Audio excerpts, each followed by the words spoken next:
However, when he says we don't drink wine, we drink Dracula. Draculade. Ah, yeah. Draculade? Yes. Cinematic Fang-tastic. Batu, Barada, Nikto. I'll show you who I am and what I am. By a werewolf and lives becomes a werewolf himself. Open the pod bay doors, Hal. I'm sorry, Dave. I'm afraid I can't do that. It's alive! It's alive! It's alive! Hello and welcome to the Cinematic Fang-tastic podcast. I'm your host, Jason Weatherford. And your other host, William Weatherford. Get ready for opinions, dad jokes, and bad jokes as we watch and review sci-fi and fantasy films from the classics of yesteryear to the new favorites of today. Hello again, faithful listeners. This is what I believe is the 7th episode of Cinematic Fang-tastic. Indeed. Yes, want to welcome you back. This is an inaugural episode in a way. We're leaving the silent era. And we're going into the classic Universal monster movie era. This is Yes. the classic era everyone knows, starting with their duo of really great movies, Dracula and Frankenstein. All of the same year. They released them about the same time, and we're doing them now. They came out in 1931, both Dracula and Frankenstein. We're not doing both of them. These movies have so much to talk about that we're definitely going to... You can't talk about them in both in the same episode. We have to split those up, definitely. But yeah, these are both Universal movies. There's a lot of what you would recognize as the Universal monster movies, almost the precursor to the Marvel Cinematic Universe. They had a cinematic franchise universe that they built out of this. And we're going to be talking about 1931's Dracula, directed by Todd Browning. We will talk a little bit about the Spanish version that I believe was directed by somebody named Melford. And I have some information about that. I actually watched that for the podcast, so I can give some ideas as to how it is similar and how it's different. But we'll talk about that later. What we want to talk about is production, direction, cast. And all sorts of stuff. Yeah. All right, William, you're up. Yep, let's jump into it. Let's do that. So, this movie was created by Universal Studios, or Pictures, as it's known nowadays, the classic monopoly that they're doing. We talked a bit about it in Phantom of the Opera. So as we're going, since we're in this era, we're probably going to be saying, referring to previous episodes, some of the information, or repeating it, which makes sense. So as you know, or should know, one of the things we didn't talk about was Oswald the Lucky Rabbit. Okay. So Oswald the Lucky Rabbit were the cartoons that they made in their early days, and the people who the 4 founders of Walt Disney worked on Oswald the Lucky Rabbit, and Walt Disney Studio animated it, and it was really successful, but unfortunately they didn't pay their people pretty well, so they left, and then Disney decided, well, we're going to make a competitor in order to compete with Oswald the Lucky Rabbit's popularity, and then there came Mickey Mouse. So that's how Walt Disney Studios was created, from Universal Pictures or Studios. That's neat. Yeah. One major reason why we were able to get these movies was, as I mentioned in our last episode, because of the success, the amazing success Phantom of the Opera was. Yeah. It made enough money that they could bankroll, I believe, the next 3 or 4 pictures. They were really ambitious with these couples of movies. Yeah, but they didn't really spend a lot of money on them. I can't remember how much it was for Dracula, but they didn't really spend that much money making it. And when you don't spend a lot of money making a movie, but it's just based upon the story and based upon the acting and based upon just the themes of it, if you're able to get the public to come see it in good enough numbers and pay enough money, it makes a lot more. If it makes a lot more than its budget was, it's really considered an over-the-top success. There's a lot of movies that don't spend that much money in making the movie, but it's just that good, and it makes tons of money. And what that does is that can make the sequels or make other movies that the studio decides to make. It can make those even better. Yeah, that's exactly what you call it, profitable. It's got to make, I think, don't I'm not really a mathematician in terms of this, but I think that, of course, if you make back the same amount of money that you spent on it, you could kind of consider that, if you make that or less, it's considered kind of a flop, or just kind of breaking even is not really all that good. You might as well have not done it all in the first place. That's how you run a successful business. No, it's not. It's not really all that good. What you want to do is make 2 to 3 times what you spent if you can help it. And that's an extreme good thing in the box office for you to be able to do that. And then you can use that to spend more money and make better movies, or just I don't know, keep it and be greedy. Who knows? The studio can afford to take the risk because they, it's always a gamble with a studio. What they do is they look at, well, hey, can we do this? Well, okay, the last one was profitable. We didn't know if people were going to, really be into these kind of darker stories. These more what we call like a Hollywood Gothic is almost what it would look like. Are they going to spend money on this? Oh, they are. So okay, let's get into that. Of course, that can be a good thing, and then sometimes people will just churn out movies just because people are into a particular thing, and sometimes they get tired of it really quickly. Yeah, like the tons of sequels to stuff like having Godzilla, or like Frankenstein versus the Wolfman, or like crossovers and sequels and all sorts of stuff. If they're not done well, like Cars. For instance, Cars was a great movie, but as most people share the opinion of, Cars 2, definitely a lot bigger of a flop because it broke so many conventions, and it's just not that great. Yeah, and honestly, you have to look at what, there are some good movies that didn't make a lot of money, and that's a shame. But what I can say is that as we go, we're going to see scores of sequels and franchises using particular characters that are continuing on through the whole franchise, and sometimes the movies do really well and sometimes they don't, to varying levels of success. But in this case, it was a success throughout all the board, 93% of Rotten Tomatoes and stuff. Yeah, and the thing is, of course we'll discuss, how Dracula got and how the movie performed. But first we need to look at what was the genesis of the idea for Dracula. So the genesis of this is based off of course, Bram Stoker's Dracula, where versus Nosferatu, they actually bought the rights this time. And also the stage play, which personally on this podcast, both of us do not know very much information about. If we would, then we'd say that. But if you can find some online, then that would be pretty great. Also, another thing about this movie is that they were still kind of clinging to the silent era a little bit. You still have a couple of intertitles in there and, like, extreme silence points. There's some music at the beginning, but there's no music, like, throughout, and it's just so freaking silent. At times, I'm just, like, expecting a jump scare.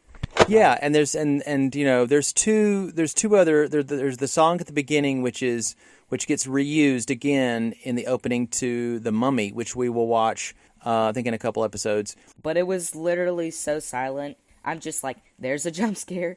It's waiting there. Only if you turn away from the screen. Doesn't that make it kind of eerie, though? Yeah. I've heard people say that without that soundtrack, it's very eerie.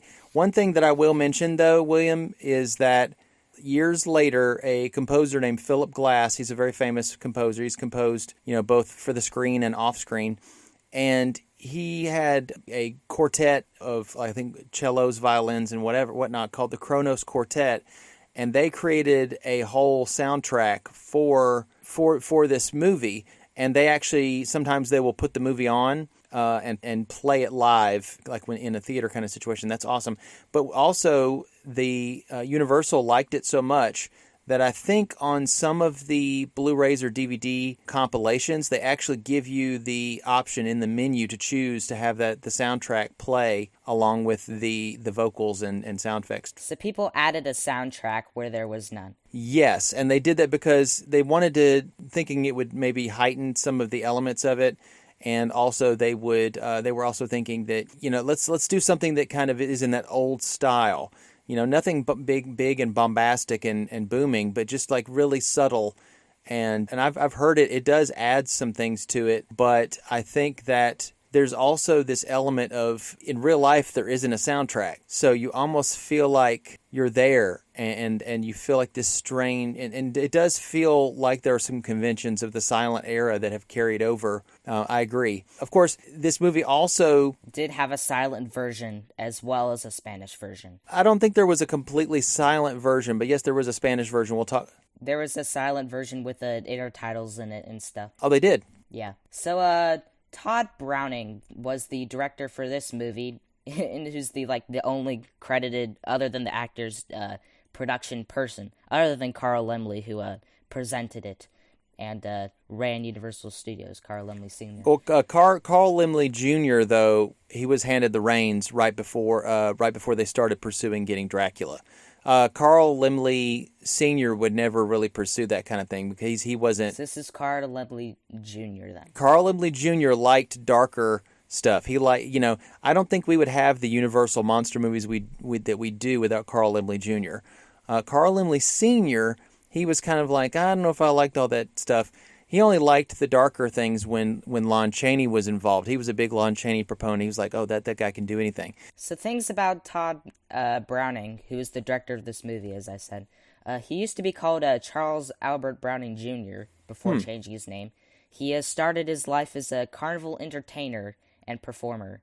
And then he became an actor. And then a director and a screenwriter. And then that's where he's been. He's apparently called the Edgar Allan Poe of cinema. Which I don't really understand. He famously directed the Unholy Three, which, as we know, was Lon Chaney's one of Lon Chaney's last movies. It was his first talkie role. Yeah, and Freaks, which is that on our schedule? I don't think it's not. But it was very influential as a horror movie. It's a cult. It's a cult classic. It was banned in many places, and I'll tell you why.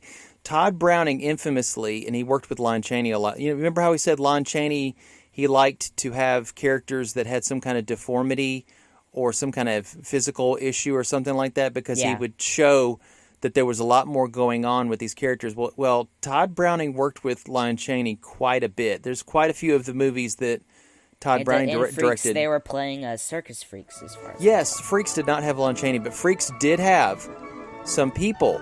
These are people that are differently abled, that are differently shaped, maybe perhaps due to birth defects or different things. They have deformities and things. This is where I want to go.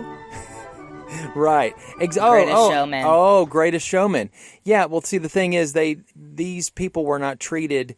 This is one quick thing. I've seen some scenes from the movie, and there's a very famous scene that I've seen. It's very frightening, and it's frightening not mainly because the people in it look very strange, but because somebody has done these people wrong, and he is not deformed at all. And so at the end of the movie, and it's like raining or some kind of thing, and they're like all coming towards him. Some of these people are crawling underneath carnival equipment to come get him. And what they're planning on doing is mutilating him so that he's just like them. And they say, "One of us," and it's a scene that has been so copied and duplicated because of its cult classic. It had been banned, I think, in some places because they were like, "This is just too much." Yeah. But that's why I think he's a good one to be a part of this. Although I will tell you this: did you read anything about his disorganized style? He was so procrastinating and had such a disorganized style that I think his cinematographer Carl Freund, didn't he take over halfway through?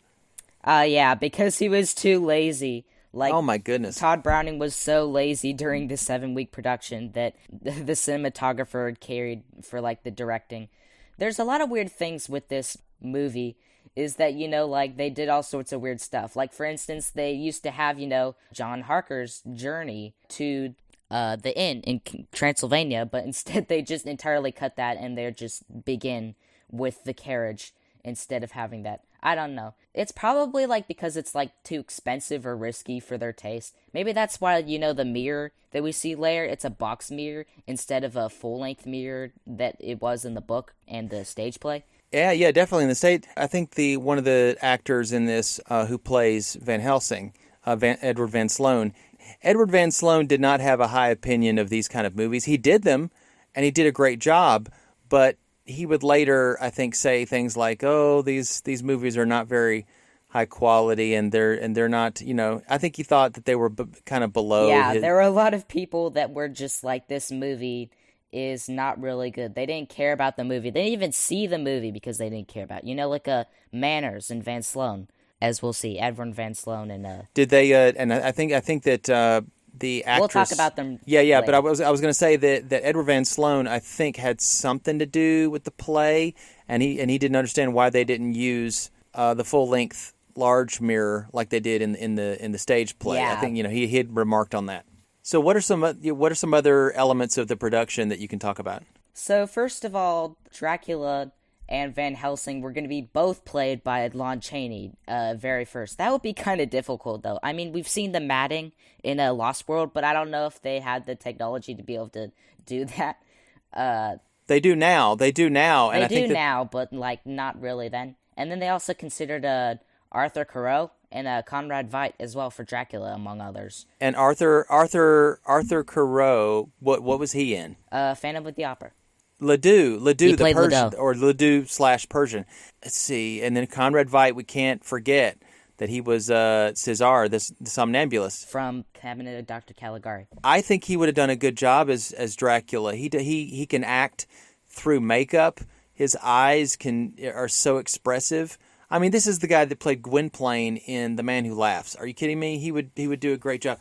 But I think that Dracula is kind of an antagonist and a villain kind of character. Cesar and Gwynplaine are both individuals that are under someone else's thumb and under someone else's control, and they are trying to get out from under that, and you feel for them.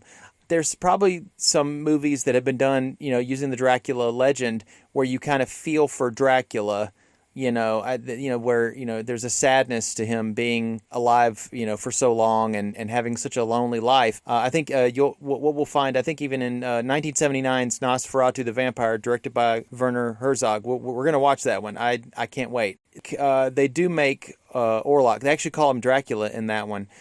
They do make Dracula, who is really Orlok. They make him, you feel kind of sad for him because he's kind of this lonely figure. But I think that, honestly, I think Conrad Veidt would have done an excellent job with it, but it would have been, I don't know if it would have worked with the script, because the script makes Dracula a very regal figure, but he does not have anything, that's heroic on his mind. He's very villainous. Yeah. So, Lugosi... Also, while they were doing the production, as Carl Freud, the cinematographer, who was actually on Metropolis and Idol of Lucy. He did cinematography for that as well. I heard that. Yeah, but Lugosi was always standing around. He was very distant, polite, very vain, flaunting his cape, and he was fantasizing. He's like, "I'm Dracula," and going around saying, "I'm Dracula."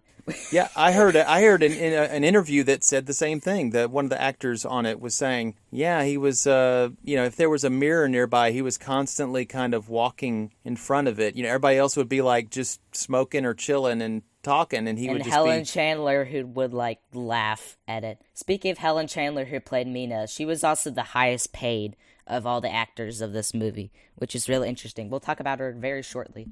The special effects for this movie is literally just fog, lighting, and bats. They literally have stuffed animal bats they flip up and down to make the wings move, but that's literally it for special effects. Very, very. Those are holdovers from the theater. I think those are very theatrical kind of things. I mean, because the transformations were all off screen. They didn't have a special effect for that. But I guess it's all they really needed. Well, there is a transformation. I think that in one of the sequels to this called Son of Dracula, which actually stars Lon Chaney Jr. as the son of Dracula. His name is Alucard in that.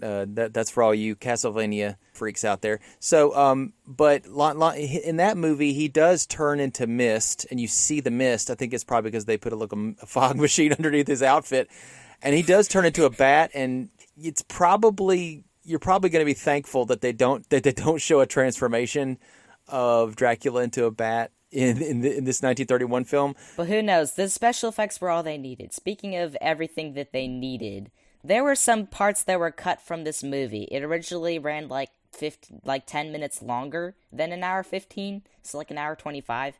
So the things that were cut, like, mainly, there were like death groans that were cut short because they were like so creepy. They were like, we gotta make that a bit shorter, cut that off, like, you know, when he gets stabbed in the heart at the end with a stake. Let me explain that real quick. And also when Renfield dies. Yeah, so definitely. So I will tell you this. Those were cut not out of the 1931 version. They were cut out of a reissue that they put out in 1938. They were bringing Dracula back to theaters to see if people would still go see it, and they did. This is the only time I remember this happening now is they did the Star Wars special editions, and I went to go see those in 1997. In 97, it was 2 years after. In some cases they're improved, in some cases they're not really improved. Yeah, but in this case, let me explain. Remember I said the Hays Code came out in the 30s? It didn't come out till 1933, which is either came out before or after King Kong. So this was pre-Hays Code, but they still censored themselves. They did. Well, okay, let's put it this way. And what we watched was the 1931 version. But there's a Spanish version, which is a lot less censored. This was fixed in the Spanish version, which, if you want like a true horror movie, but not like a true horror movie, but like a true horror movie, then, like, I don't know, the classic R-rated horror movies that we got in the modern era, the Spanish version. It's been, like, long lost for a while, but it's a little bit heightened. The other one, I'll tell you, there's some differences between the two. The Spanish Dracula, I think that the superior performance of Dracula is the more subtle one, which is done by Bela Lugosi. The gentleman that played Dracula in the Spanish version was Carlos Villar, and he was very over the top and kind of manic and a little. Yeah, they redid the entire cast and the entire movie with the same sets but different casts. They filmed them. They filmed them at night during the day because it was on a set, so they could control. Like I said, they could control whether it was day or night or whatever on a set. And then when they went home for the night, the Spanish cast came in and did their stuff at night. And guess what? They were such good. They listened to their directors. Their director was very on point. They actually finished filming before the English version got done. So, hey, Yeah, they were filmed in parallel. Making it happen. I mean, seriously.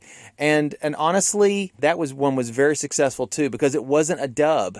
Bela Lugosi dubbed into Spanish. What it was is I saw some interviews with some of the actors that were in that, and they were very proud of it because it was real Spanish-speaking people in a horror movie. It wasn't a dub. It was like we were using our people and our language to do it in, and they took great pride in it. And honestly, there's some technical achievements in the Spanish version that are not and some scenes and some things they focus on that are not in the English version, and I think they're kind of superior. Indeed. There's a lot of people who are real cinematic fanatics, so to speak, all right, who I've heard reviews of this, and they kind of say the same thing. And I still think Bela Lugosi is better as Dracula, but everybody else is pretty good. I do think that the guy who plays Renfield in the Spanish version is a lot more maniacal. Indeed, he scares me. I think that in terms of, I think he needs to be taken to a real psychologist to really talk to him and go, "Hey, dude, are you okay?"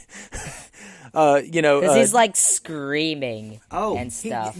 There's a scene, okay, we'll talk about this when we get to plot, but there's a scene where Renfield, played by Dwight Fry, who we'll talk about in the cast, I love this guy. You're going to definitely see a lot of Dwight Fry throughout the 30s. You trust me, you'll see him again. And I'll tell you where I'll point him out when we see him. We'll have a Dwight Fry alarm that goes off every time he appears. So Dwight Fry plays him, and he's on the ship when it arrives. He's kind of going, he's like laughing like that. So and then whenever the Spanish actor who plays Renfield is doing, he's laughing maniacally. I mean, like a crazy Joker. So it's a little shocking. But I always have a soft spot in my heart for the original cast, just because I've seen it more times. But I think that the technical direction and some of the cinematography and some of the extra shots are actually better in Spanish version. I do agree. Go watch that version if you're looking for a better story. We're gonna have a link. I'm gonna give William a link when we finish up recording the podcast. I'm gonna give him a link to a really great purchase that I saw on Amazon, which had almost all of the Dracula movies and sequels and connected movies from Universal, including the Spanish version, including the one with the soundtrack. I mean, you can't go wrong. It's great quality. You can't go wrong. So, and it's for a really good buy, honestly. All right, but we're not really flogging or selling things here. I just want to point that out. But you can get the Spanish version there. Indeed. So we go on to the cast, and we start with Bela Lugosi. He's the classic famous person. He's a Hungarian, and he was like a stage actor before silent films. And so then he left for Germany because of the Hungary Communist Revolution, which, as we all should know, failed. And so because of his socialist activities, his socialism, he left for Germany, and then he later went over to New York. He sailed all the way to New York City. I don't know, kind of paralleling Nosferatu there a bit. Because, he wasn't in a coffin, but he was sure sailing for a place to settle in another city that wasn't his own. But he did not use his own magical breath to do it. Yeah. And, he did Dracula and stuff, but he was, after Dracula, he was so identified with the role of Dracula, and, his accent was so thick, and, his English was very hard because of that accent. Because of that, he found it really hard to get major jobs as different people other than Dracula, because of his associations and his difficulty with speech. That is something called typecasting. There's a lot of actors we'll talk about that do get typecast. Sometimes actors, when they get typecast, is that they just lean into it. They know where their bread is buttered, so to speak. They know where they're getting that paycheck, and they're like, if they want this part, they're going to get it, and I do a really good job at it. And that's fine. I think that, he fought it. He fought those typecastings a little bit. But come on. Yeah, he was in some minor parts sometimes. But, and then Hollywood put him on the posters anyway because, they're like, oh, the guy who played Dracula. It was money. It was money. It was money. So they put him on posters. They just kept him for the posters, and then he got minor roles. He eventually died from his addiction to drugs, to morphine, which is honestly really sad. He died during the making of Plan 9 from Outer Space, which is considered one of the best, well, I'd say best worst movies of all time.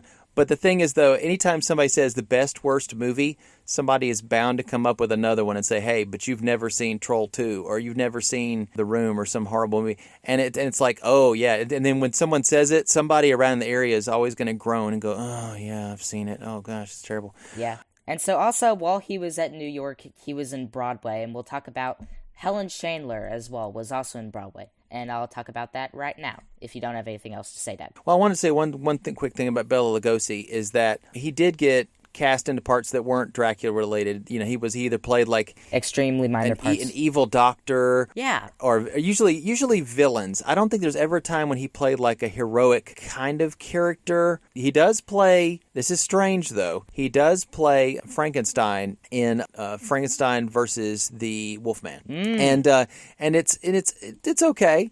He does an okay job, and it's serviceable. I do think Boris Karloff is better, but early on, I think that before they got Boris Karloff to portray... Yeah, Boris Karloff was a real eclipse to Bela Lugosi. I don't think so. I think they were complementary. They were actually in movies together many times. Yeah. Bela Lugosi did actually try out for Frankenstein. They put the makeup on him and tried it out.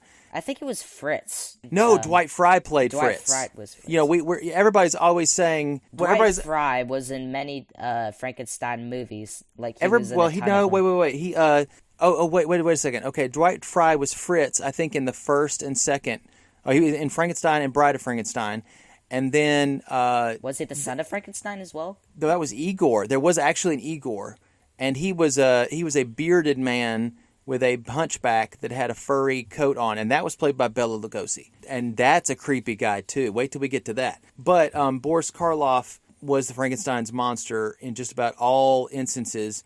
And then later on, Lon Chaney Jr., who played the Wolfman in Wolfman versus Frankenstein, he later plays, or I keep saying Frankenstein. He plays Frankenstein's monster in one of those movies too. So there's a couple. They're cycling them three on a lot, but Lon Chaney was kind of fading away a lot more and like stepping in where the both of them. So Helen Chandler was she lived in New York, and she was a Broadway star, and did so many Broadway productions. She did Shakespeare, in fact. Richard III, Macbeth, and Hamlet.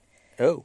She was also in The Music Master, which, as I recall, was the first sound movie, or it contained music or noise. I'm pretty sure. Yeah, sometimes in those movies they don't consider them like talkies. What they'll do is it will be silent like 99% of the time, and then when there's a music part, someone will sing or whatever, and then it goes right back to silent again. Yeah, but that's kind of like this movie. But they did talk all throughout it. Oh, definitely. This had some silent-ish stuff in it, but I think that it does add to making it creepy. But go ahead. Helen Chandler? And she also didn't really like the role of Mina that much as well. There was just so many people who didn't really like this movie. She was cremated after having suffered cardiac arrest due to alcoholism, or that was a related trouble. When did she? How long did she live? I do not know. Let me see. But that was later. That was later in her career. Yes, much later in her career. I do remember. There's a scene in the English version, I'll say, of Dracula, where after they meet Count Dracula, after Mina meets Count Dracula for the first time. 1965. Okay, that's quite a ways. So, and she's it's after she meets Count Dracula, she kind of does her imitation of his accent, but the thing is though, she actually, when she was on set and saw, Bela Lugosi kind of, pretending to be Dracula and kind of getting his whole shtick down, she kind of would kind of laugh about it. She thought it was kind of ridiculous. But the thing is, if these actors could only see that a lot of people, writers, artists that were young kids, grew up and made movies because they were inspired by this, or they have memories of when they were kids and just this is like a time capsule of movies. Like you have an era that's a big time capsule, and so this is kind of like peas in a pod inside that time capsule. Yes. Is like where these individual movies are in one section of an era, and you open it up and you can see a time capsule of the movie. Yeah, and it's very much encapsulated. I do think that the quality, you may agree or disagree, but the quality of a lot of these early, what we call Universal monster movies, they were subtle and mysterious and kind of creepy and interesting, slow-moving. I would say slow-moving, deliberate is probably another word that I would use. They're very deliberate about their pacing. And it's really, in today's society, so many movies they want to go 90 miles an hour, slam bang, and be done. And these movies like to take their time and really kind of get under your skin. And for some people who are kind of been raised on newer movies that are a lot more bombastic, these are kind of quieter movies in a way. Yeah. Kind of like how Leia was, as we saw in her last episode. She guest starred. She kind of wasn't really a fan of the silent era as much. Yeah, but I think that that has to do with I think being able to, you can watch a movie, and still be listening to it and look away, and you still know what's happening because someone's talking. I think honestly, a lot of the movies that we're coming into, they're starting to figure out what does it mean to be a talking movie. To be a movie that has vocals in it. The sound, I think, the ability for the recording equipment to pick up sound is going to get way better as the years progress. And so quickly we have the people who I don't have as much in my notes. We have Dwight Frye. I already said he was in roles in Frankenstein movies. He died of heart attack. That's the only other thing I have. I do know that I think a lot of these actors here were... Let's see, that they came from a stage background. Yeah, a lot of them came from Broadway, so that's probably how they encountered them, was at Broadway. The Universal Pictures was probably stationed there. So quickly we'll go over our last few people. Is Edward Van Sloan as Van Helsing. I don't have anything about him.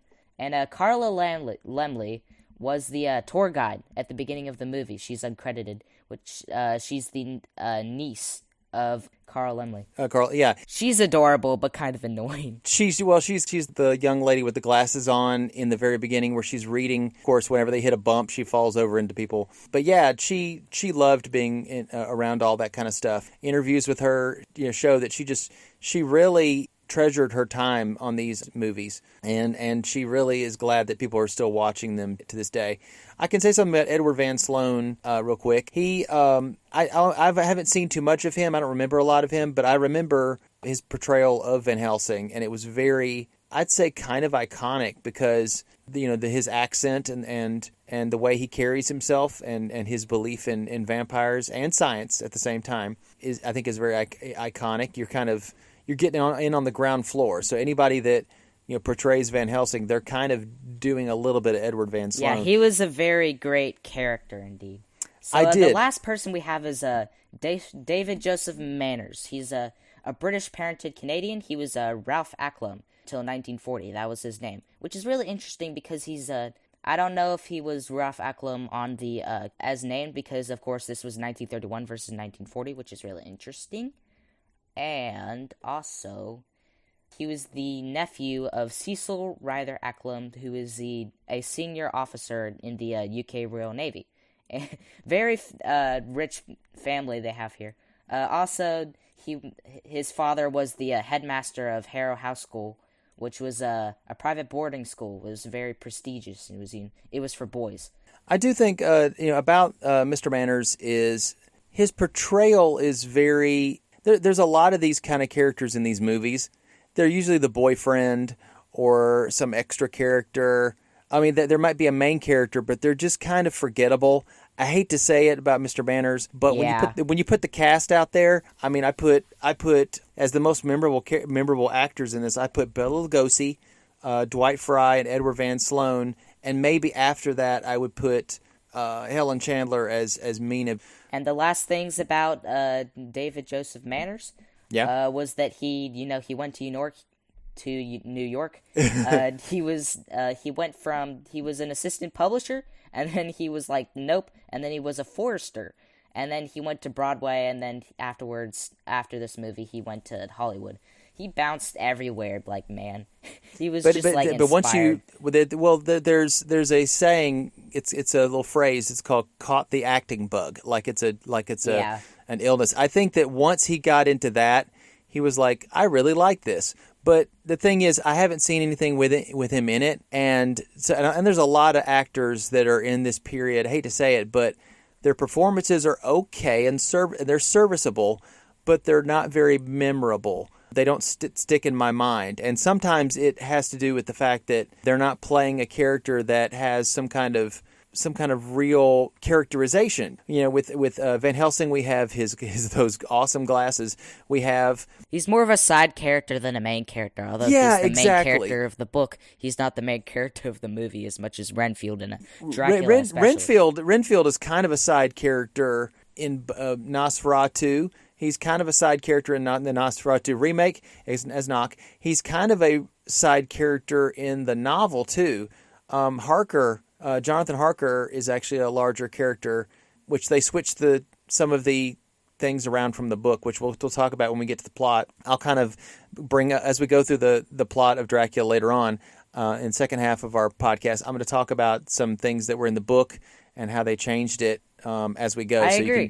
You can get an idea. The thing about Harker, though, is if you did it like the book, the scene where he goes to Castle Dracula to meet him would have been longer. That scene is kind of cut short. So that's where that 10 minutes went. Yeah. Or at least 5 minutes. No, it was like, it says that 3 months have passed. So actually the Nosferatu version, which actually to me seems like he's there in the castle longer, just because he's kind of wandering. But again, we'll talk about that when we get to the plot. Yeah. And finally, David Joseph Manners. He died, fortunately, of old age. 98 years old. Cremated. Oh my goodness. Just like Mina. And, oh my goodness. That is very fortunate. But he died of natural causes. Everybody else kind of had issues, and everybody has issues, Yeah, everyone gets addicted to alcohol or drugs once in a while. I mean, we can observe it and we could say that's a terrible thing and stuff, but we personally don't endorse it. No, I don't know if that happens to everybody, but I think that was, as we go through movies, we talk about Hollywood, and we also talk about, movies in general, and a lot of actors, they have their vices, and some of them tend to stay clean, stay sober, and have careers. And that's admirable. That last a long time, and then sometimes there's tragedy where there are actors that are taken from us is not their fault, and then some people it's due to their vices, and in some cases it'd be like we lost Bela Lugosi. Did he have too many more years acting ahead of him? I don't know, but his vice that he had kind of took him and made his life hard. The same thing with Helen Chandler and what she dealt with. We're probably going to run into some situations as we talk about these movies where there's some actors that are still with us today, but there are some that have left this earth, and we're going to find out that some of them left a legacy. They left a legacy, but some of them left too early. They could have had a great career, and then something happened, and we don't have them anymore. We'll mention them when we get there. But that is the final things that I wanted to say, and we will get to the plot of this movie. Yeah, so let's take a quick break, and when we come back, we're going to travel to that dark, mysterious land of Transylvania. So, should we bid our listeners good evening? Good evening, dear listener. That was not bad.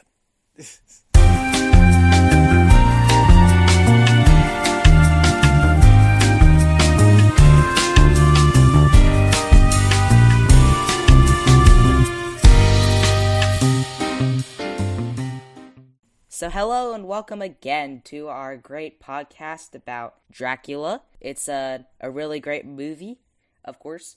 And a couple things before we go into the plot is things that I forgot to say, which was really important. One thing, which was a smaller thing, was that I'm 15 now, as you all know. I turned 15 at the 12th. Well, happy birthday, William. Happy birthday. And so then this movie, because we went on to Dracula after I turned 15, it, as you said before, inaugural, this makes me identify with this movie even more, as we've switched eras at the same time I've switched into a new era, kind of. That's fascinating. That's really cool. So I identify with this movie even more. And also, I forgot to talk about the epilogue segment that was cut out of the movie, because it was not very good. So, let me just read it out for you. It's Van Helsing says it out at the ending of the movie. And so he says, "Just a moment, ladies and gentlemen. A word before you go. We hope the memories of Dracula and Renfield won't give you bad dreams. So just a word of reassurance.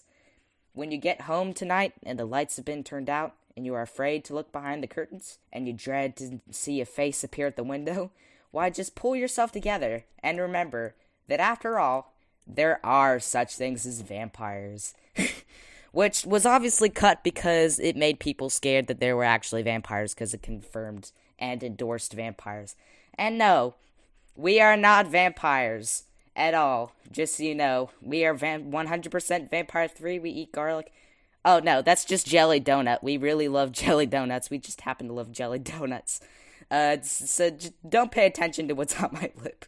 So that was cut from the 1931 version. There was a 1938 one that was heavily censored because it was after the Hays Code. But this part, the epilogue, was taken out. I think we only have the quotes and a couple pictures left from that. But you probably will notice something similar that the actor Edward Van Sloan does at the beginning of Frankenstein. But we will talk about that another time. So we start with Renfield traveling to the inn in a carriage. As we'll let you go into the plot, Father. Okay. Well, first thing I want to talk about is the lovely Swan Lake score we have at the beginning. Of course, Indeed. We get that again. We get that music again with The Mummy, which comes out, I think, a year later. And we'll get into that. It's probably going to be a couple movies from now. It's a really great piece by Tchaikovsky. So then we're on a nice matte painting. We're on a nice matte painting with a stagecoach just galloping along. In the stagecoach, which is bouncing around, I don't know how anybody doesn't get queasy watching this. So you've got some people that live in the area that are in the stagecoach, plus a young lady with glasses on, and she's played by Carla Limley, who is actually Rebecca Limley. She changed her name to Carla. She, of course, is a Limley. Who isn't a Limley in these movies? I mean, they're all over the place. Okay, she's reading from a tour guide brochure book or something. She keeps falling on people every time they hit a bump. So the character we're following is Renfield, played by Dwight Frye. As opposed to in Nosferatu, where we're following Jonathan Harker. So this movie kind of overlaps, or Hutter, kind of overlaps with Nosferatu in where it has Renfield instead going to it. It starts with that, like where they would have instead. So it's kind of like overlapping. Dracula starts in the middle and then goes past the end. So it's like you have all the stuff with Jonathan Harker and all that happens. And then that movie ends and then it goes past to when he's arrived and stuff, Dracula. Yeah, and well, the thing is, Renfield is a much more interesting character because of his, because of the changes that he goes through anyway. So I much rather prefer, in some cases, the Renfield character to others. So the way that they're driving, it's throwing everybody around, and so Renfield says, "Hey, driver, can you go a little bit slower?" And the other guy that's there, he says, "No, we have to get to the end by sundown." Everybody asks why, and he says, "Because it's Walpurgis night, which is a night of evil." In the book, the man does not say Walpurgis night, but the eve of St. George.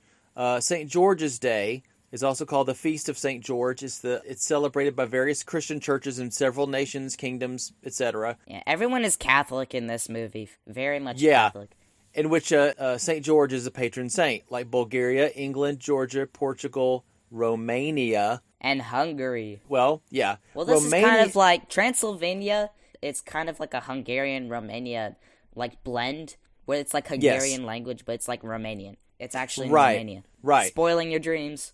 In the 1897 book Dracula by Bram Stoker, evil things are said to occur on St. George's Eve beginning at midnight. So the belief is that living vampires, witches, and other dark creatures must gather all the evil power they can between midnight and the dawn of the saint's holy day, so it's unsafe to go outside on that night. So that's kind of awesome. So begins the first of 1,000 times they do the Catholic sign of the cross every time somebody mentions vampires. So if somebody says vampire, they go, oh, and they do they genuflect and do the sign of the cross. That's like, you could honestly do a drinking game. Don't drink, please, kids. You could do a drinking game every time you do it, and you'd be drunk by 5 minutes in. They arrive at the local village, like the yes. inn. So the Eastern European family that lives in the small village outside of the Borgo Pass is absolutely excited when the stagecoach comes through because tourist season, right? You get tourists in there. That's pretty much the only real money they make. They're going to give him, I guess, trinkets and nonsense. Renfield doesn't want his bags to be taken down from the stagecoach because he's going right back up to the Borgo Pass to Castle Dracula. He's in a super hurry, but I guess in Nosferatu, Hutter was not, because in that movie he sleeps the whole night and goes out the next day. But Renfield, of course, wastes absolutely zero time. So he has a conversation with the innkeeper, and it's funny. I don't know. Basically, he's like, "Don't go there." So we'll play a clip here. Don't take my luggage down. I'm going on to Borgo Pass tonight. No, please, put that back up there. The driver, he is afraid. Walpurgis night. Good fellow he is. He wants me to ask if you can wait and go on after sunrise. Well, I'm sorry, but there's a carriage meeting me at Borgo Pass at midnight. Borgo Pass? Yes. Whose carriage? Count Dracula's. Count Dracula's? Yes. Castle Dracula? Yes, that's where I'm going. To the castle? Yes. No. You mustn't go there. We people of the mountains believe at the castle there are vampires. Dracula and his wives. They take the form of wolves and bats. They leave their coffins at night and they feed on the blood of the living. But that's all superstition. Look, the sun. When it is gone, they leave their coffins. Come, we must go indoors. Yeah, I like in that clip where he says, there's a carriage meeting at the Borgo Pass at midnight. And he goes, Borgo Pass? And he goes, yes. Whose carriage? Count Dracula's. Count Dracula's? Yes. Castle Dracula? Yeah, yes. He just keeps saying, the castle with Dracula in it? Yes. The fortress. Yeah, that's what I said. Like, how many times can you rearrange that? Yeah, it's kind of funny. So Renfield insists, and he says he has nothing to do with the superstitions. He's a businessman. He's got business with Dracula. He is a solicitor. I had to look up what a solicitor is. They represent and defend clients' legal interests and provide advice. So he's helping him with, I guess, a business transaction for, like, a house. Yeah, that's why they say no solicitors when they come. They Right. have at restaurants or somewhere. They have no solicitors. Right. But sometimes solicitors mean salespeople in a way. But in this case, it's a legal kind of thing. It's like he's coming from a law firm or something. The innkeeper's wife places a crucifix around Renfield's neck for his mother's sake. All right, he's like, I don't really need it. I don't believe in this nonsense, but they put it on him anyway. So he goes off to the castle, and then real quick, we get a cut shot over to Dracula coming out of the coffin. Yeah, it's like the passing shot is like extremely slow, that the film strip is literally the length of the Great Wall of China. Oh my! Well, it's a slow burn kind of film, and some people have said that it's kind of eerie, and time tends to slow down and feel deliberate. When you don't have that music. Because after all, the length is like emphasizes what it is. So like when you're speaking to someone, like speaking like this, it's like really, you don't really know what they're saying. But if it's like, this is what I'm saying, cuts through a lot more. Yeah, in this case, in this movie, the thing that modern film goers will notice is that there's no score. Like we said before, there is a score that people have invented recently to put in. And that's really great. But when you think about it, there's something about it that's so unsettling and creepy when it doesn't have a score like this. When it's just because reality doesn't have a score. And so you just notice that it's just everything is so deliberate. But anyway, back to this. So we also see a couple of his brides, or these women, coming out of their coffins. Yeah, there's like a scene, you skipped the part, there's like a scenic scene with like there's a rat and then there's a bug. They're like in the wall and spot. And then Dracula comes out. He kind of looks like Spock. Like Leonard Nimoy would be perfect for Dracula if he was around then. Yeah. But he kind of looks like Spock in my opinion. But that's not a rat, that's an opossum, and he's the cutest opossum I've ever seen. So then you get a bug that pops out of his own coffin. I guess he gets a little tiny coffin. He's his little buddy. But you never see him again. But that was kind of cool. Okay, so this is the first shot we see of Bela Lugosi. His last name Lugosi really just means he's from Lugo, which is in Hungary. That's where he gets his name. That's not his real name. Again, we're going to learn a lot throughout the course of this podcast that not everybody's name. And then the three wives come as Count Turtula goes up the stairs so slowly. Well, he's very slow, but he has this. He's very deliberate. I like it. He's got a very stern, freaky gaze, and they have these lights that they put on his face, like to make his eyes look extra cool. The effect of the white light on the eyes, it happens a couple times really well, and then a couple other times they get it kind of off center on his eye. Yeah, because it's either it's missing it completely or they're too wide that you can't really tell. That you could easily tell that it's a light. Here it's like down below, and sometimes it's like really too wide that it's just like it's obviously a flashlight. Which they could have done better. When the light gets on his eyes and it works, it works. When it doesn't, you still get to see his freaky gaze. Okay, so he comes up the stairs very carefully, and then they switch over to him as the coachman. And I know that they wanted it to be that way. The other coach wants to get rid of Renfield so bad because it's nighttime now, and they just chuck him off the coach and toss his bags off. And Renfield asks the new coachman if which is obviously Bela Lugosi as Dracula, if he's going to Castle Dracula, and the coachman just looks at him and points and takes his bag. He doesn't say anything. So he's got glowing eyes and everything. I mean, he's got to be Dracula. So the coach takes off at a shot, and he's banging around, and Renfield probably got a little bit of coach sickness, so he looks out to see what's going on, and there's no coach. It's just a bat leading the horses on. That's pretty cool. They get up to the castle, and the driverless coach stops at the front door. So Dracula's house must be Walmart because the door opens on its own as it does at Walmart. So this guy's house is huge. The set on this must have been cavernous. There was a huge staircase, and then Dracula's coming down. The rotting stairs. Yeah, he's just holding a candle. And there's huge spider webs up around. And Renfield is over as well. Yeah, how did Dracula pass through that thing without, separating the web? I have no idea. Don't ask questions. He just can do it. The cool thing is, like I said before, in the Spanish version, they do this crane shot where it just comes past Renfield up the stairs into him. It's much more dramatic, and I think is actually superior. Like you said, that's very locked off in the English version. So he says, "I am Dracula. I bid you welcome." And then he comes up with him, and as they're walking up the stairs, there's some wolf howls, and he has the iconic line that we'll put here. I am Dracula. I bid you welcome.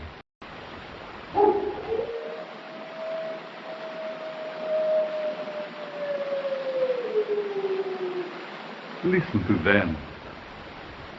Children of the night. What music they make. So Dracula goes up the stairs, and he passes, like I said, straight on through a spider web. But Renfield you forgot the armadillos. Oh, yeah. There are armadillos. The armadillos. That's literally the most random thing in the world. You didn't know that there are Transylvanian armadillos? They're not from Texas. They're not from Arkansas. This is secretly Australia, guys. Transylvania is both Romania and Australia at the exact same time. And it Texas. Also happens to be in America as well. That's where they filmed it. I guess they wanted something creepy. They told the prop master, "Hey, find me some creepy animals." And he goes, an opossum, a rubber bat, and I got a couple armadillos. Is that cool? All right, awesome. Dracula passes through the spider web, but Renfield has a little bit of a problem, and he just takes his cane and cuts through it. But it scares a spider that crawls up to the ceiling. And Dracula says, "A spider spinning his web for the unwary fly. The blood is the life, Mr. Renfield." We'll put that here. The spider spinning his web for the unwary fly. The blood is the life, Mr. Renfield. Yeah, if that's not, kind of creepy and he should just turn around and leave right now. I mean, he's saying, "I'm the spider and you're the fly and I've trapped you." But he's also it's a kind of a foreshadowing of the fact that Renfield is going to be a spider. He loves spiders. Yeah, but he's going to be a spider too because he feeds on flies, but he's also going to feed on spiders too. He would agree to Dracula if he was converted then, but he's not now. Not yet. So Dracula's got everything covered, man. He's got food for him. He's got a nice, comforting fire. The room is inviting, but it actually looks kind of creepy to me. He takes his cane. It's huge. Yeah, he takes his cane, his hat, his bags are already up in his room. I mean, if this guy wasn't a vampire, he's like the best host anyone could ask for. Wait a minute, a host. A parasite? Doesn't a parasite need a host? Oh boy, here we go. So... And then we get to the scene where he cuts his finger. And not yet. They stole that from Nosferatu. That's true. Now, of course, Dracula is different in the novel. Bram Stoker describes him as being clad all in black. Well, check. And he's a tall, old man who's clean-shaven aside from a long, white mustache. When Jonathan Harker, who is, of course, switched out for Renfield in this adaptation, he shakes his hand, he's surprised by how strong he is for his age. But his hand is like ice cold, more than like a dead guy. He also noticed that the Count has slightly pointed ears, very pale skin, and very sharp teeth. So therefore, he is Legolas. Yeah, exactly. So Dracula is inquiring about Carfax Abbey in London. I believe it's across from the sanitarium. Yeah, he wants both the cars and the fax, I guess. It sounds like a brand name. It is. The Carfax, they can look up information about your past vehicles you want to buy. But see, the thing is, he says, "Okay, what bags do you want to take? We need to get some labels for him." And Dracula's like, "I only have 3 boxes." I think in the book it was like a lot more than that, but I think it was to cover up the fact that he was resting in one of them. Because he would have to have 4 of them, though, to accommodate his 3 wives, but we don't see those anymore because it's like we only get this and then another scene and then they're just out. Yeah, we do not see the wives anymore, yeah. Of course, that's also true in the book. We see the wives a little bit, but then we don't see them when he's in London. Dracula says he's chartered a ship to take him to England, and they're going to be leaving tomorrow evening. In the book, there's at least a month or so that Jonathan Harker is asked to stay at Castle Dracula.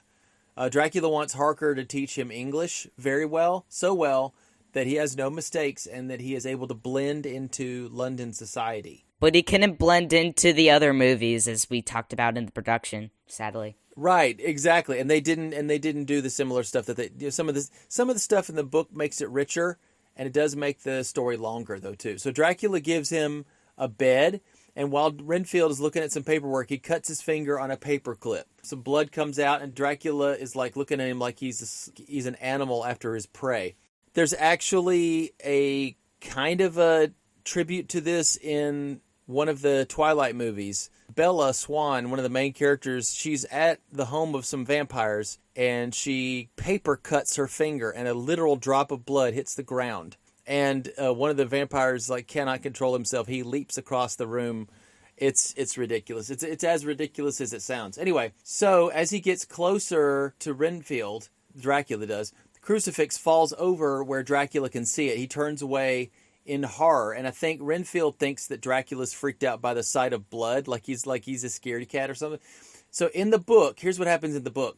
Jonathan Harker is shaving in front of a mirror, and he's startled by Dracula coming up behind him because he can't be seen in mirrors.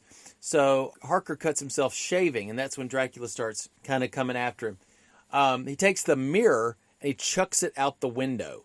Like he doesn't like them, like they're egotistical or something, or I don't know why he does that. I dislike mirrors. I dislike mirrors. I guess he's like, he doesn't like the way he looks in the morning. He's like, Van Helsing will apologize. Yes. So in the Spanish version, when Dracula's coming toward Renfield, he looks like he's really going to eat him alive right there. Whenever the crucifix pops out, he just looks like he smells something stinky. And I think that's the most ridiculous. Stanky. I know. He's got that crucifix stank. I did find myself laughing at that scene when I saw how Dracula reacts in the Spanish version. I think Bela Lugosi is superior as Dracula for quite a few reasons. He's subtle. He's in control most of the time. And he's king of the staring contest. So the Spanish Dracula just looks like a manic, wild, crazy person. It's a little bit much. So like you said before, in the Spanish version, when Renfield cuts his finger, he's cutting bread. Just like Hutter did in the 1920s Nosferatu, and also the 1979 remake of Nosferatu.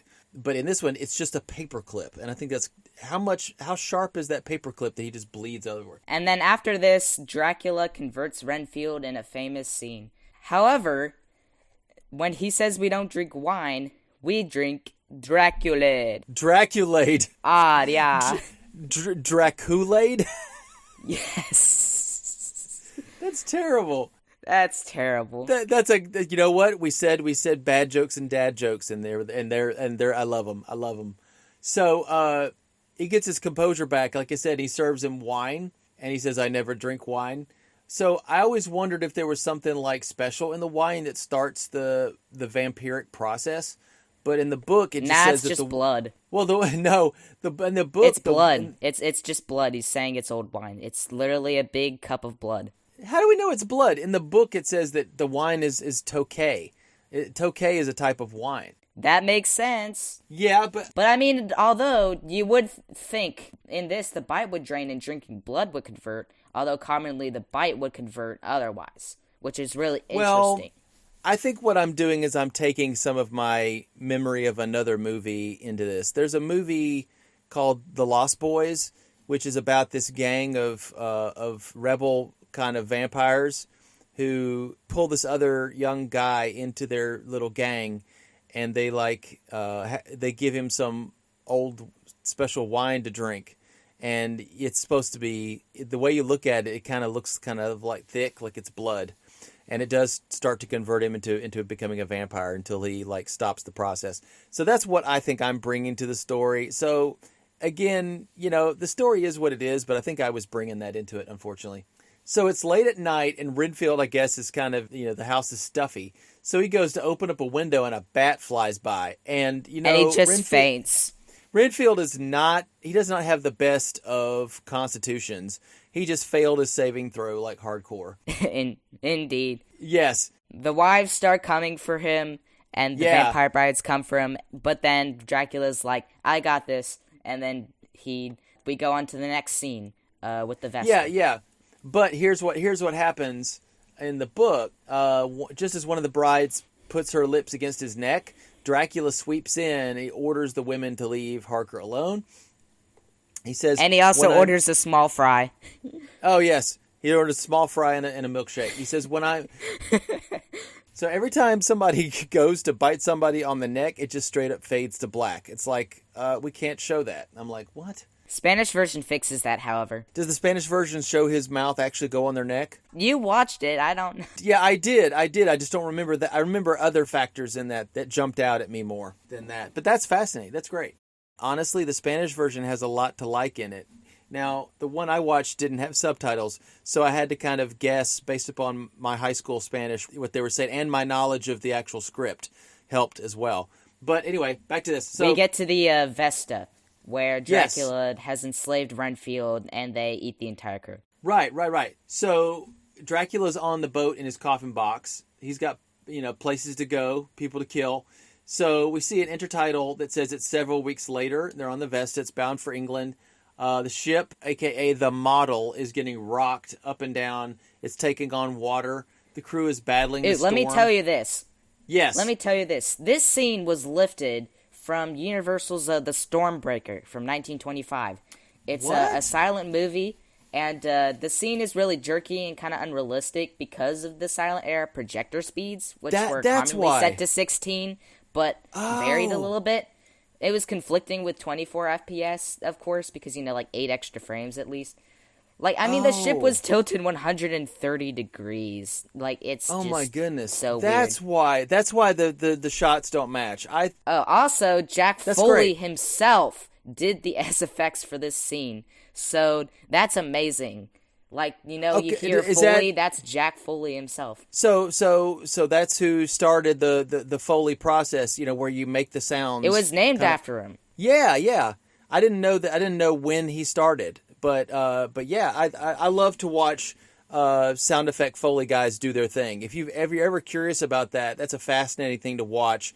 Is where they're making sounds with objects. It's just amazing. So Renfield is talking to Dracula, and he tells him that Master, the sun, is gone.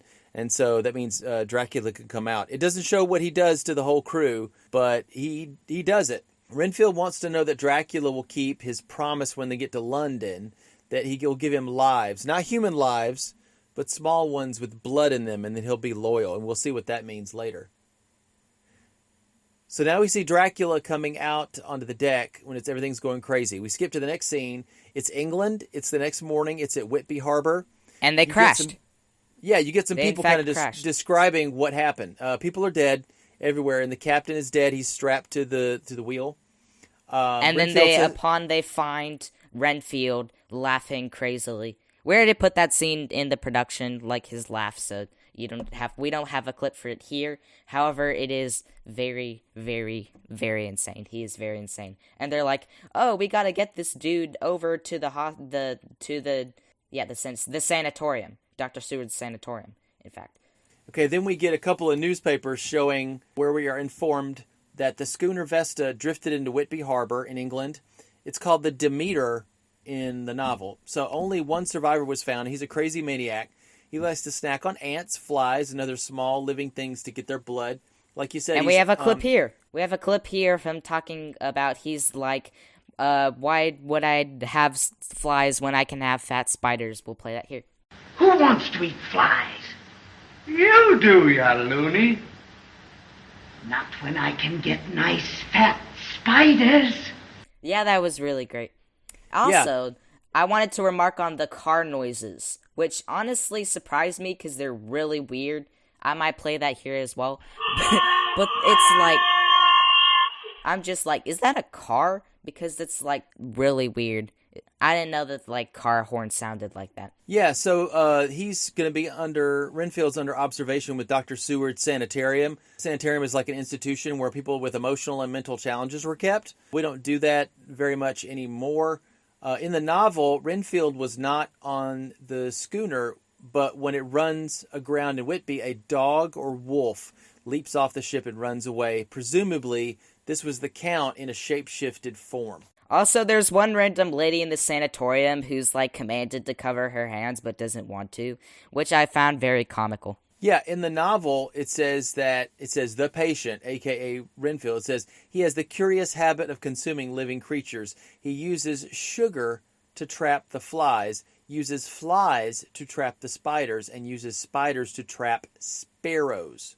Very complicated food chain. It is. It's an awesome food chain. You know, it's like the whole, she swallowed a fly, perhaps she'll die. It's that whole poem. So we're in London, and like you said, the cars are out there, and I think those are true to life. Dracula is blending in really well. He looks like a foreign noble or dignitary. There's a young girl selling violets, and he looks at her hypnotically. Again, staring contest, champion of the decade, and he pulls her aside and kills her and drinks her blood. So, and of course, he's walking away, and you can hear the whistle blowing, and it's like he's walking away from the thing, just doesn't care. So he goes into the theater, and we hear the second time we actually hear music is actually the music playing in this scene. So this is where we meet Dr. Seward of the aforementioned sanitarium, right? And Mina, his daughter, and Jonathan Harker, Mina's boyfriend or fiance, and a family friend named Lucy Weston. Now, it's Lucy Weston Ra in the novel. Dr. Seward is not Mina's dad. He is a suitor for Lucy's hand, along with two other guys who do not appear in the film, named Holmwood and Quincy. So there are three guys other than Jonathan Harker. So there's Seward, Quincy, and Holmwood. And Seward actually likes Lucy, like they're the same age. And so that they changed things around just a little bit here. They greatly simplified the whole thing. And so then they introduce Count Dracula. And then at this moment, I'm like, well, a count is a royalty, so why aren't you bowing right now? Well, I guess they don't really bow for counts because they're fairly common. Upon which, after he is like, nice to meet you, and he gives a quote where he says there's far worse things than death. And we have a clip for that, too. To die, to be really dead, that must be glorious. There are far worse things waiting man than death. And also, this scene made me think of there's far worse things than death. This reminded me today of a quote by Hermione Granger is, "Now, if you two don't mind, I'm going to bed before either of you come up with another clever idea to get us killed, or worse, expelled." Far worse things than death, being expelled. Exactly. Yeah. So Dracula knows a little bit of things about death and far worse things awaiting man. Of course, he should know because he's immortal or near immortal. So it's kind of hinted at that Lucy finds Dracula kind of romantic. So Mina says, give me somebody a little more normal like John Harker. It kind of reminded me of Gladys Hungerford from Lost World, where she was like, I want somebody who has faced down death and everything like that, and somebody interesting. And then she ends up with a normal dude. And I'm like, okay, well, there we go. So Mina even kind of teases her a little bit about it and says, you should probably be named a countess. So here's where Lucy decides to read a little bit of a book before she goes to bed. And Dracula shows up at her window and creeps in for a little midnight neck blood drinking session. Yeah. Of course, it fades to black before his mouth gets on her neck, unless it is in Spanish, and then we get the full bite. And then they have the hospital scene, and they observe her and stuff, and they like theorize maybe what it could be. I'd think, and then she's all right. Well, not just that. No, what it is this is what happens. Is they said another death. When did Miss Lucy have the last? She died? Yeah, when did Miss Lucy have the last transfusion? Wait, then who was the white lady? Exactly. She died mortally, but she rose again undead. So, I thought she just was still alive. No. What it is he says, another death. When did Miss Lucy have the last transfusion? He says about 4 hours ago. There was a unnatural loss of blood. And on the throat of each victim, there are these two holes with red dots in the middle. In the book, it's a much more gradual process with Lucy needing transfusions, some of which are done by Dr. Abraham Van Helsing, and I think some of the other men give their blood for her as well.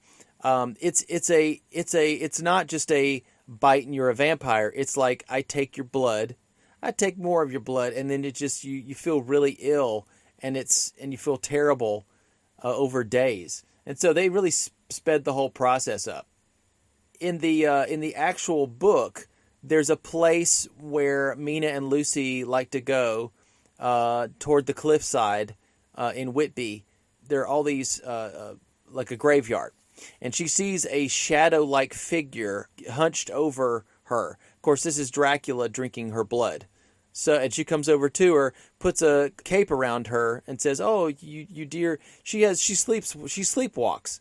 So she takes her back home, and she has this little brooch or little pin that she clips the cape together with, I guess, to keep her cold. And she thinks that she stabbed her in the neck with it, which is why those holes are there. Okay, all right. But whatever. Okay, so now we'll go to the Seward Sanitarium. Renfield wants to leave the sanitarium immediately because he feels that he will disturb Mina with his insane cries.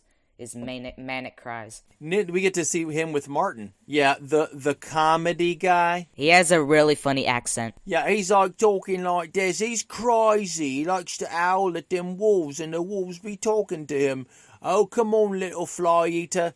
He's hilarious. All right, so yeah, he's kind of quote hilarious. You know, they thought that this probably was gut-bustingly hilarious.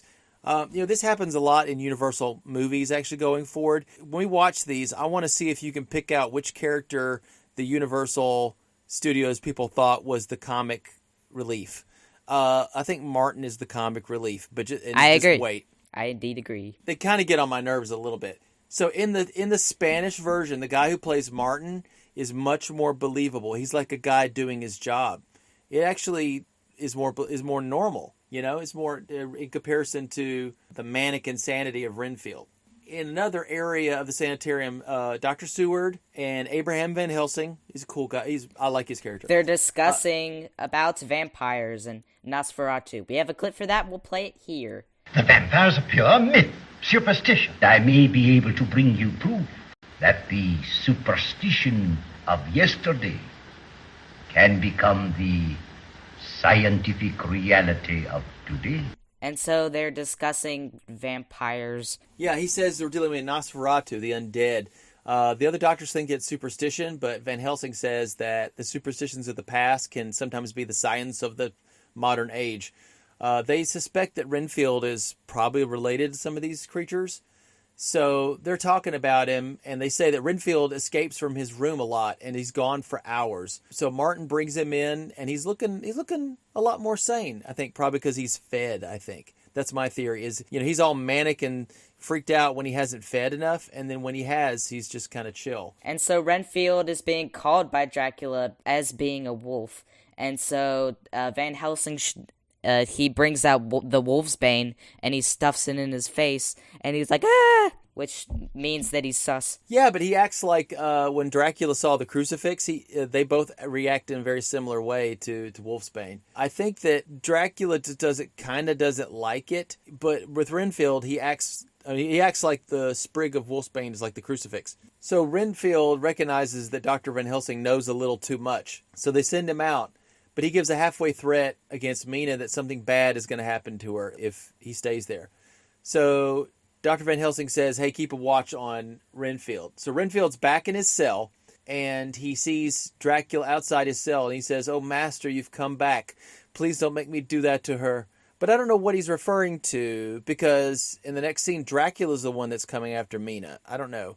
Did Renfield let him in? I don't know. So the next scene, we get Mina in her bedroom asleep, and Dracula enters in and I assume bites her neck. So several evenings later, Mina is telling John about it, and she says she was getting drowsy, and mist came in the room, and she saw 2 red eyes and a white face coming out of the mist, and she felt breath on her face. But Harker says it was only a dream, and but she said, "I feel weak, like all the life has been drained out of me." So Dr. Van Helsing wants to talk to her and ask her some more questions, asks where the lips touched her, and she says on her throat, and he looks at her throat and finds the marks. But they don't show this except for in the Spanish version. Yeah, and he says, this part's kind of funny. He says, "What could have caused these?" And the maid goes, "Count Dracula," and as he's coming in the room, and I'm like, yes, how true it is. That's actually a pretty good line. I actually find myself laughing at that line. So Van Helsing suggests that Mina go up to her room. I think he's probably trying to create some distance between Dracula and Mina. So Dr. Seward introduces Van Helsing, and Count Dracula says, "Even in my country, we've heard of you," which is kind of cool. Dracula says, I may have told some, weird folklore stories of my home, in Mina's presence, and she liked them, but I think that's what's giving her the nightmares. But I'd like to give a little bit of a shout out right now to Jonathan Harker, because he kind of saves the day. And he saves the day with smoking. Thank God Jonathan Harker smokes, because he smokes. He decides to open up a cigarette case that has a mirrored lining in it. And this is extremely lucky because Dracula casts 0 reflection. And Van Helsing then deduces that Dracula is a vampire due to not seeing the reflection while Mina and Dracula are talking. So all those truth videos that you see on YouTube about vaping and smoking, those are incorrect. It's extremely useful to smoke in this one case. So, no, I'm serious. Smoking's bad for you kids. Don't do it. It was only useful in this one instance, I swear.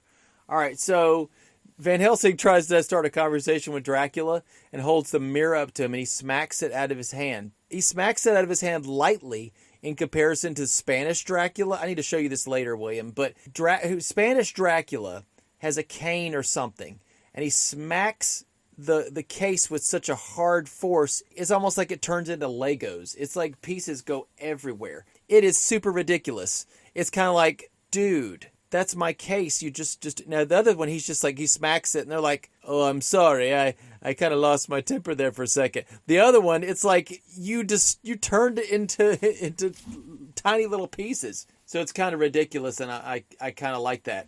So Dracula then goes, I'm sorry, I dislike mirrors, Van Helsing will explain. Of course, Van Helsing's going to explain that he's a vampire.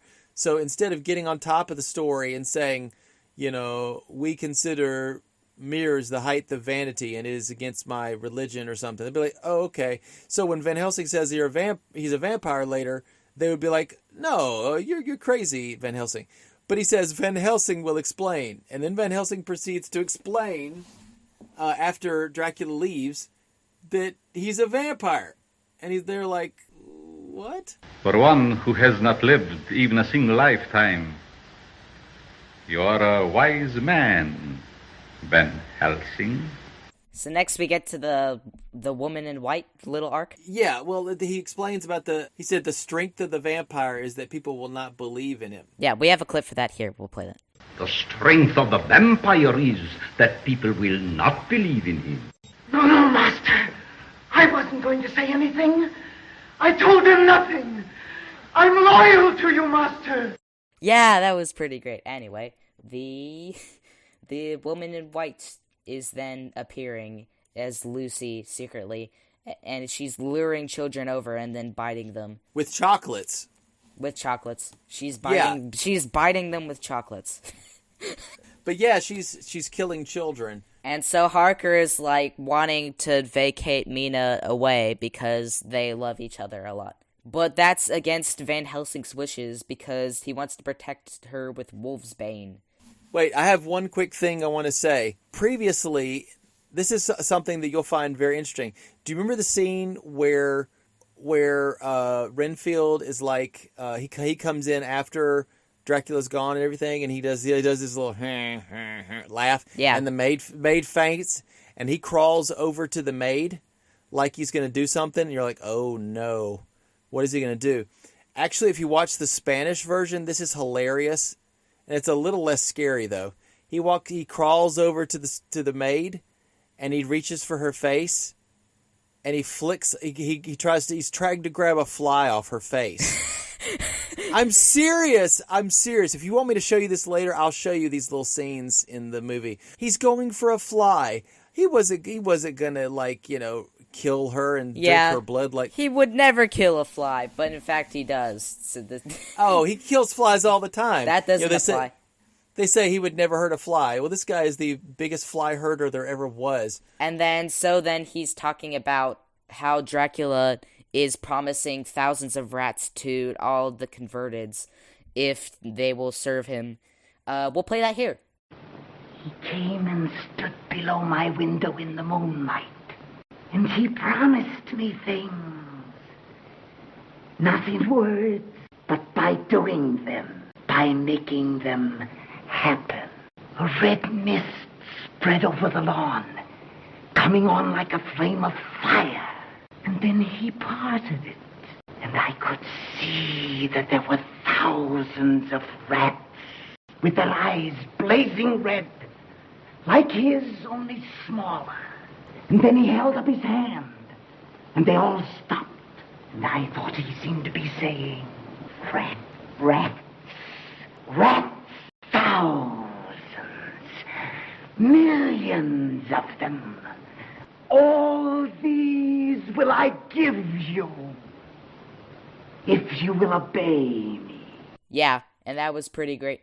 Yeah, there was when they discovered that the woman in white was Lucy, Mina was saying that she was downstairs on the terrace, and Lucy, they talk about a lot of things. They don't show them. Anyway, she says that Lucy came out of the shadows and was just looking at her, and she started to talk to her and then remembered, oh, she's dead. And then this horrible expression comes over her face, and she looks like a hungry animal, and she turned and ran back into the dark. I wish they would have shown that. That would have looked a lot better. And so Dracula and Van Helsing has deduced Dracula, and the jig is up for him, and they're fighting. And so then Dracula and Van Helsing are fighting each other as he's trying to influence him.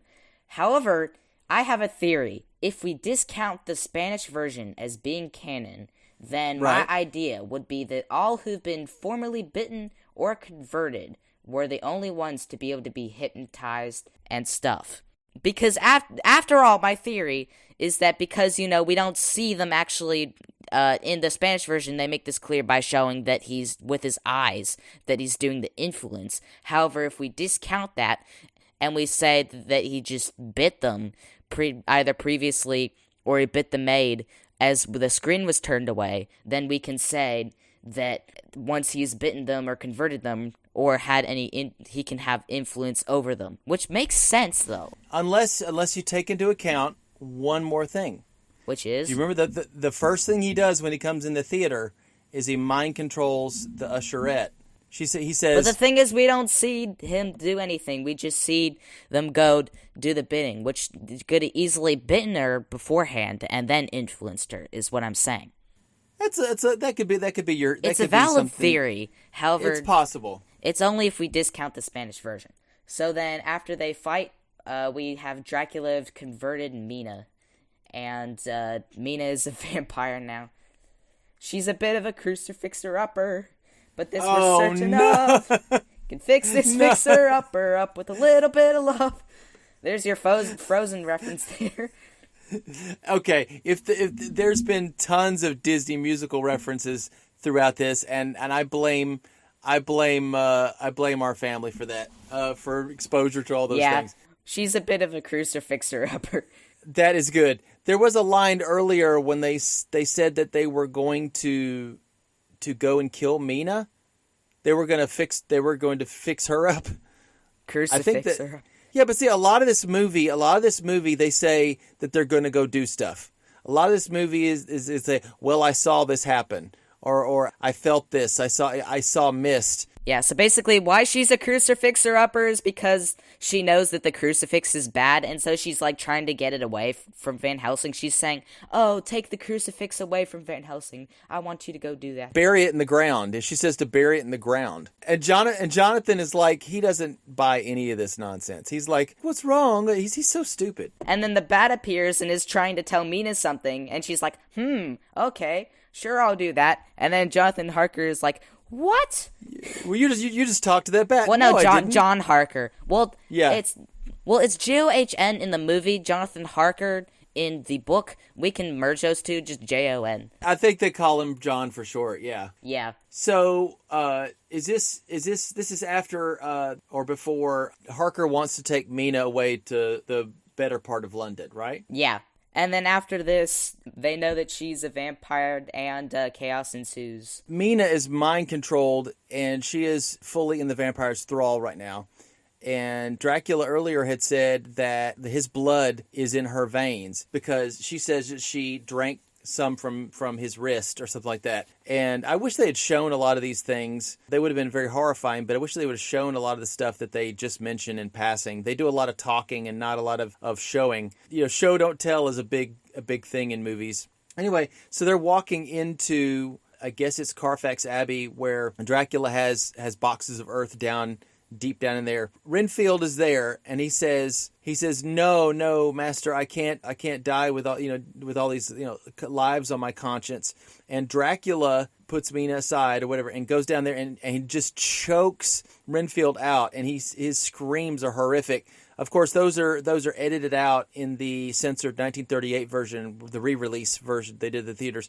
He throws him, and Renfield rolls and rolls and then takes a nice little fall off the stairs. I mean, it's rough. I don't know who did the stunt for that, but I'm just like, okay. Yeah. I would have rather he stepped on Legos, though. That would have been a worthy death. Oh, it's all rough. So Dracula takes Mina, and they're going in past a door, and Jonathan and Dr. Van Helsing are chasing after them. Dracula and Mina get through the door, and they lock it, I guess, and because they're trying to get into the coffins because day is breaking.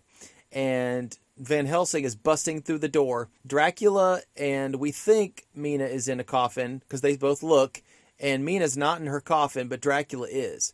So I guess that once you get in your coffin, you go into this, I guess, mode like when you close a laptop and it just goes to sleep. And I'll tell you why. Because Dr. Van Helsing starts busting up into pieces the wood top of the coffin to make a giant stake out of. And he goes and gets a metal railing that's just around.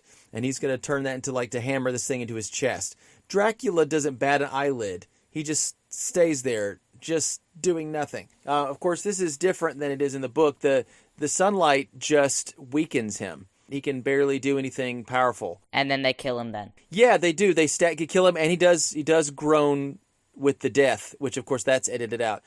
Jonathan keeps saying Mina about 500 times as he's trying to locate her. He finally does, but when Dracula quote dies, Mina, I guess, is healed. This happens a lot with movies. Like what they'll do is if you destroy the battleship that controls all the robots, or if you destroy the main Ultron bot, then all the other bots just fall down. I don't know. They do that a lot in movies. So, but whenever this actually does happen in the book, whenever Dracula dies, she is freed from her illness, her vampiric illness. So it kind of ends straight away because they say, are you coming, Dr. Van Helsing? He says, I'll be along in a moment. You're like, oh, what's going to happen? And it doesn't show it. It goes straight to It's very the end. anticlimactic because they're trying to do sequel bait. I don't know about that. We have to wait and see. I think it's either Daughter of Dracula or Son of Dracula. When we get to those movies, I haven't seen those in years, so we'll have to see what they go into. But overall, this movie was pretty great. We've done terrible tribute to it, but it was pretty great. So honestly, I'd say go watch it. I think we did great tribute to it. I mean, we also, if anything, I hope that people do go see that they can somehow find the Spanish version as well. Bella Lugosi the movie. Oh, good one. All right, so now I will tell you that we do have a link in the blog post about this that has a link to a lot of the Universal Studios vampire movies, including the Spanish version and the English version, plus Daughter of Dracula and Son of Dracula. So you can get those as well. I think also House of Dracula as well, we'll get to that later. So that's a really good buy. I mean, for $20 you can get 3 or 4 movies plus a Spanish version and the one with the score in it as well, the Philip Glass score. So if anything, watch the English version for Renfield. Dwight Frye does a great job in this. He was made for these movies. And also Bela Lugosi, he's the king. Anytime you think of vampires or Dracula, you're thinking of Bela Lugosi.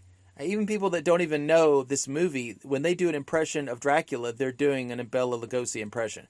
So, and Dwight Frye also did a really great job with this movie. You know, as you said, he has smaller parts, but he has a specific way of looking and acting, and he does very manic parts really great. And he goes for it, but you want to hear what he has to say. And it's right up your alley, you said. It's very subtle. It's very subtle. But if you watch the Spanish version, that Renfield I think he's crazy. I think the actor literally needs help. I mean, so if anything, do you want it low-key and kind of a little bit creepy? Or do you want it over the top and insane? You get your pick. You can watch both of them and see which one parts you like. But as you said, it was right up your alley. It was right up my alley. Yes, absolutely. And I like Dwight Frye mainly because I've seen him in some other things. The other thing that I liked that he did was he played Fritz. So everybody always says Igor is the hunchback that helps Dr. Frankenstein build the monster, but in the movie he's called Fritz. There is an Igor later. Anyway, I'm getting off topic, but Frankenstein is coming up next. What a year to be watching movies, because 1931 had Dracula and Frankenstein in it, and that just kicked off the whole Universal Studios Cinematic Universe franchise right there. And this movie is immortal and will last the ages, and it doesn't suck. If that's not enough vampire puns for you in like a minute, I don't know what does. This movie has teeth. No? Okay. All right. So I'm trying. You done. You cringe. We're done. Are my jokes over? Play the outro. All right. You know what? Just take a steak and shove it into my heart, and now I'm dead. Just play the outro. Da da da da da da da.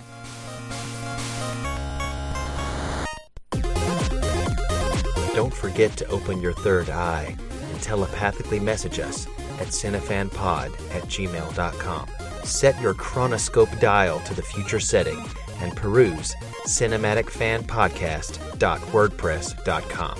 Hunker over your ham radio as your keen ears listen for the ghostly voices tweeting on our Twitter @CinematicFanta1. Exchange all of your money into Republic credits and donate at our Patreon page at patreon.com/cinefanpodcast. Ending transmission now.